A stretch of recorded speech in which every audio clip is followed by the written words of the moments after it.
Everybody in public office has to change their positions. Reality forces you to do that. I never expected the economy to go into such a deep recession. And then I had to make adjustments. We all do. But at core, I like to know that my public officials have a certain set of beliefs. If you ask me, how would I describe Romney as far as his beliefs go? I can't tell you. I don't know. Because when he was in Massachusetts running against former Senator Ted Kennedy, he had one set of beliefs. And now that he's running for president in the Republican primaries, he seems to have another set of beliefs. I respect people who disagree with me. Just give me some consistency. I don't expect you to have your beliefs to always be without change, but some consistency. It's a lot easier to bargain with somebody. Alligators, you have to stop and ask yourself, what are you talking about? Or he's being interviewed and he says, if you're unemployed, it's your fault. Blame yourself. Well, that doesn't solve any problems. But there are a lot of people who are unemployed, and it's got nothing whatsoever to do with them. So I'm not sure if he's ready to emotionally, not just intellectually, but emotionally, assume those burdens of office. Running for office, but particularly the presidency, I think requires a certain emotional stability. And we all don't have what you need to be president of the United States. So of the major candidates in the Republican field, I'd probably pick Romney. I don't know if I answered your question on that. No, you answered, tried to answer. How can more young people be involved politically in the Skokie community? Register, vote, and keep yourself informed. I'm at the tail end. You're just at the very, very beginning. And think about what it is that you want to do. It doesn't matter. If you want to be a teacher, you want to be an engineer, you want to go into business, it doesn't matter.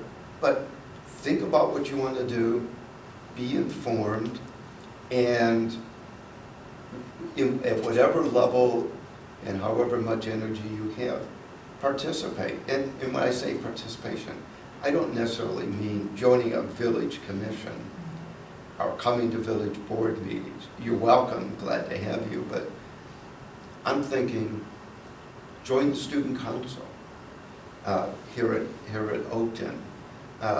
Get involved in issues, and that's where you get your training. Learn to speak in public. I give hundreds of speeches a year, and I still get nervous before I speak. And it's natural. I always have. But I've learned over the years that it's a good thing. You can channel your nervousness into energy. And it can help you prepare for speeches or debate. Join the debate team. Learn to speak in public. One of the things I always recommend to people is put yourself in the position where you have to defend what you don't believe in. Because if you get into public life, and when I say public life, I don't mean running for office, but you might want to become the president of your local teachers union. If you become a teacher, or if you become an engineer, you might want to join the American Engineering Society. Well, at some point, you're going to have to be willing to debate the best way to defend and to understand your own position is know what is your opponent thinking. And the only way to do that is force yourself to get into the position where you've got to argue that. So there's a lot that young people can do. But I think the most important thing is get into a position where you're taking classes, you're educating yourself, and you're learning how to. Our last question, or second last question, is, and here's a fun question for you. If you had the opportunity, and let's say you were, taking on this big responsibility, but you were most fit for it, to run for president, would you? No, Why No. or why not? I'm too old. Let's say if you were young enough, like you think you were at the right age to do it. Maybe. I know this will sound like a dodge, but it really isn't. It would depend entirely on my family situation.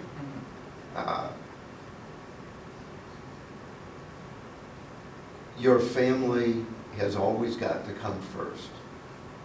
And all of these jobs take immense amount of time from your family. The president works 24 hours a day, 7 days a week. There is no such thing as a vacation. He may go to Hyannisport, he may go to California, I don't care. He may come back to his home in Hyde Park in Chicago. The job never leaves him.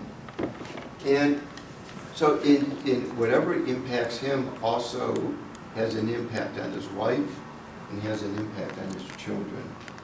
So it's got to be a family decision. I would bet you that he and his wife this next year will see each other. I mean, genuinely be with each other rarely for the year. So it means it's a sacrifice for her. He's got 2 young children. So it's hard to tell. I don't know. Things have turned out very well for me. I have no complaints. I'm very happy. Do you feel politics has changed a lot in the last 20 years? Enormously.